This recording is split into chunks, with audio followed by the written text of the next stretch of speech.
As we all know by now, the Lakers have a big need at the center position. Following them finishing last season and the postseason without one, not playing Jackson Hayes, pretty much not playing an actual center in their entire rotation, they're definitely looking for a replacement and simply a new face to add to their rotation at center.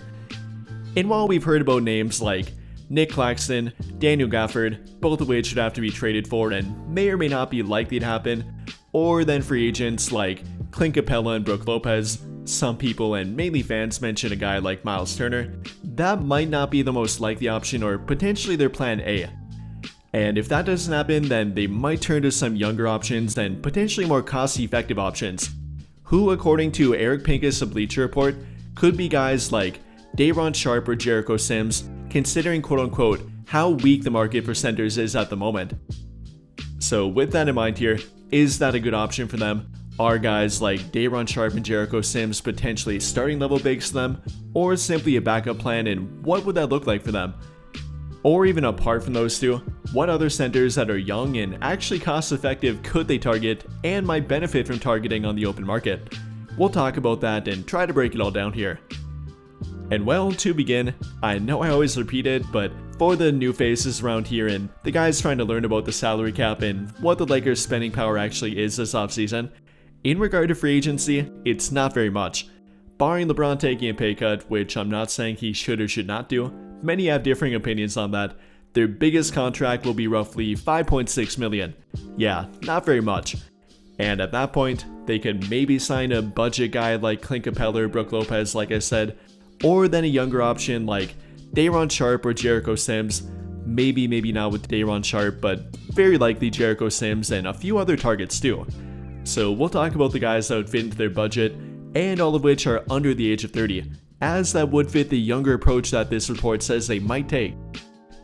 But beginning with Day'Ron Sharpe, this is a guy they've been linked to, and not only from this report, from previous trade reports, dating all the way back to last season and even last offseason, so they definitely do have some level of interest in him, and for good reason too.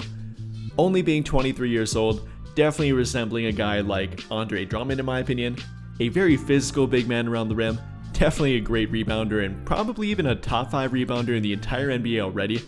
Per 36-minute average, grabs over 14 rebounds per that average, is a fairly athletic big for his size, can be a decent lob threat, isn't tremendous at finishing around the rim, but definitely does know how to get around the rim and take up size around the rim too. I think the only problem I have with it and why it would be a difficult player to target is from the fact that he's a restricted free agent. So barring the Nets not making him unrestricted and kind of relinquishing their rights to him, he might be difficult to pick up. I think they'd probably even match the taxpayer mid-level exception offer the Lakers could make, which again would be worth roughly $5.6 million next season, only can offer that up to a 2-year contract, so it would be something like a 2-year $12 million offer, and I don't think that would be enough to get him. Now I believe it might be enough to make them think about it and potentially wait on matching it, but I think they eventually would. And barring them offering him a bigger contract, which would require a sign and trade for them, and that's not very likely because it would require them to stay under the first apron, and that would require a LeBron pay cut, I'm not sure that Day'Ron Sharpe is a very likely option for them, albeit a very good one. Again, if the taxpayer mid-level will be enough, then I definitely would have interest, but I really don't think it will be, unfortunately. So with that in mind here, moving on to the other player that got mentioned in that report, that being Jericho Sims. And much like Day'Ron Sharpe, is a younger player, only 26 and does have some untapped potential yet, maybe, but kind of what we know about him right now and what he currently offers on the court is a ton of athletic ability. Everything in regard to being a dynamic lob threat. I think he measured at like a near 40-inch vertical at the draft combine, so yeah, definitely very athletic, truly an athletic freak at that. And not to mention being a pretty good finisher around the rim. Obviously doesn't do much beyond 5 feet of the rim, but if you're throwing him a lob again, if you're throwing any player a lob for that fact, Jericho Sims might be able to go up the highest and get it. So pairing that with Luka Doncic might be fun. Now you gotta factor in that he's not really a starting level big man, isn't the best rim protector in the world, albeit is around average, isn't the greatest defender in general, isn't a great help defender despite his great athletic ability, doesn't offer much offensively beyond being a lob threat, is a pretty good rebounder, not the best one though, and overall is kind of simply average and more so a backup center option, not really a guy that plays anything beyond 10 to 15 minutes per game at most. But that might be a benefit in regard to salary and picking him up for a budget option. I think they could probably get him for a veteran minimum contract, given they offer him a somewhat secure role. I hate the idea of guaranteeing a role to anyone, and especially a starting level position. Never do that. I think they learned their lesson back with Dennis Schroeder with that. But if they can offer him decent playing time, a second option at center for their team, or something along the lines of that, then they might be able to get him for a vet minimum, which I would be completely fine with. But after Jericho Sims and Day'Ron Sharpe, the guys that are actually listed in that report, what other guys would qualify for a budget, younger option at center? And well, one of them could be a guy like Marvin Bagley. Definitely an unproven option, kind of, in regard to not meeting his potential, I guess, but is still fairly young yet, only just turned 26 roughly 2 months ago, is a great lob threat, does offer some skill around the rim, is a good rebounder, is a decent rim protector when locked in, and can be a hybrid power forward center that can play at both positions depending on the matchup. And much like Jericho Sims, I think they probably could get him for a vet minimum. Yes, he is coming off a fairly large contract, worth roughly $13 million last season, and although I imagine he'll try to get more than a vet minimum, I'm not sure he'll be able to.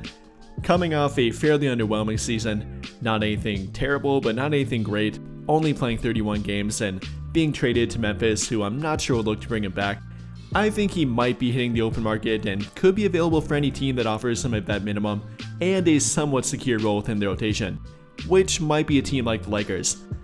Like I said, can be a vertical threat, would be a decent pairing with Luka Doncic in that regard. Not as athletic as Jericho Sims, and that's very hard to do, but still a pretty good athlete.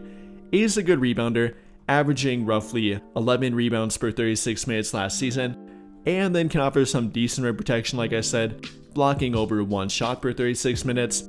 The problem here with him simply comes down to the little things and trying to get better at doing them. Whether it's help defense, being on the right spot on the court on both defense and offense, trying to become a better off-ball player, maybe adding a 3-point shot to his game, and again, simply the little things, that's what Marvin Bagley has to do better.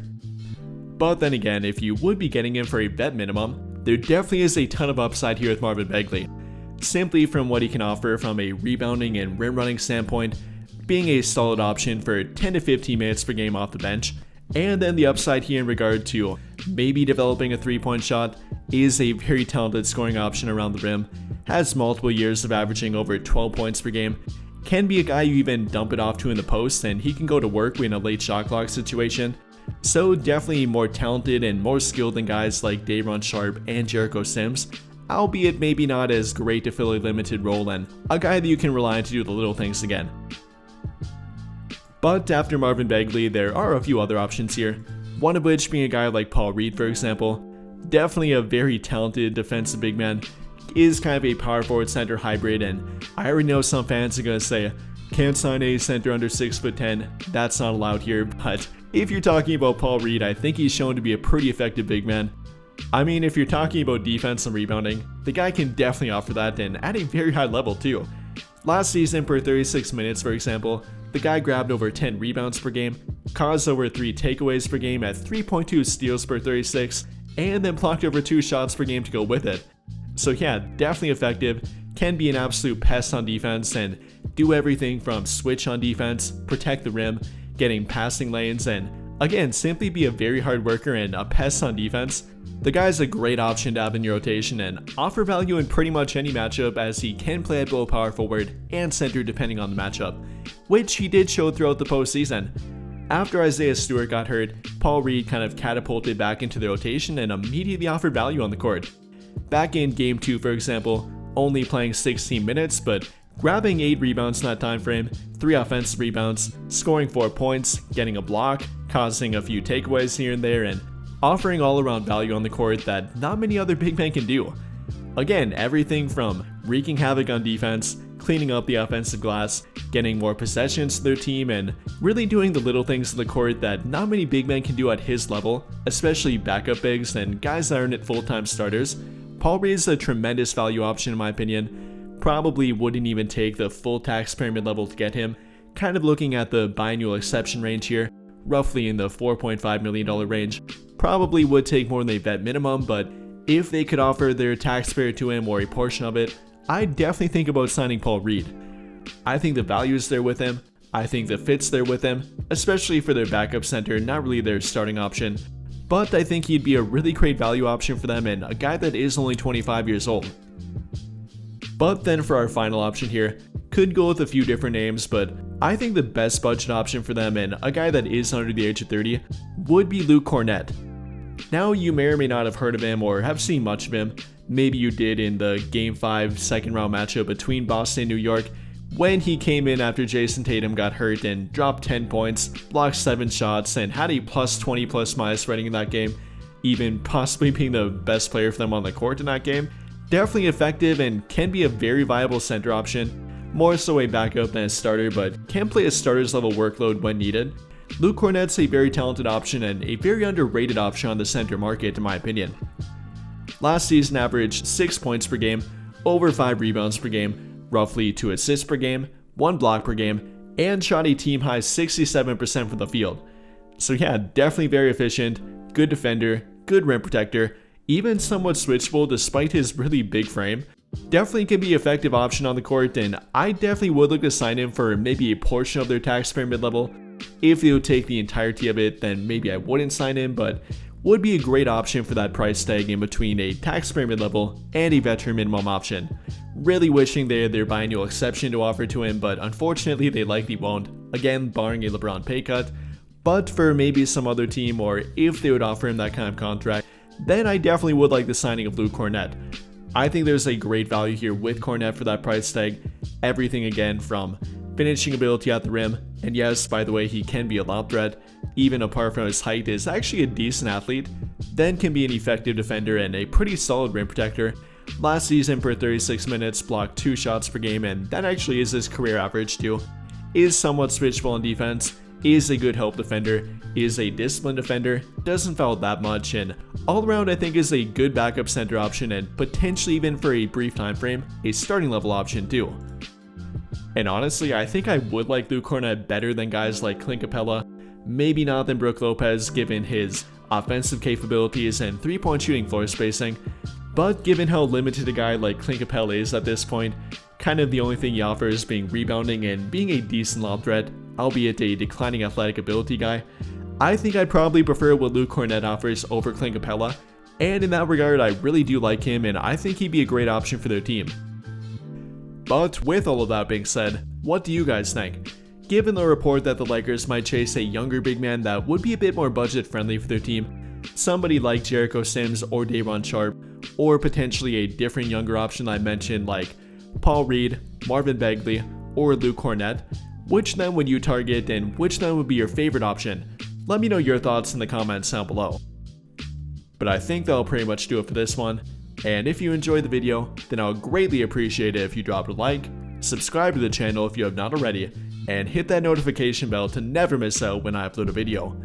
But as always, thank you for watching and have a great day or night.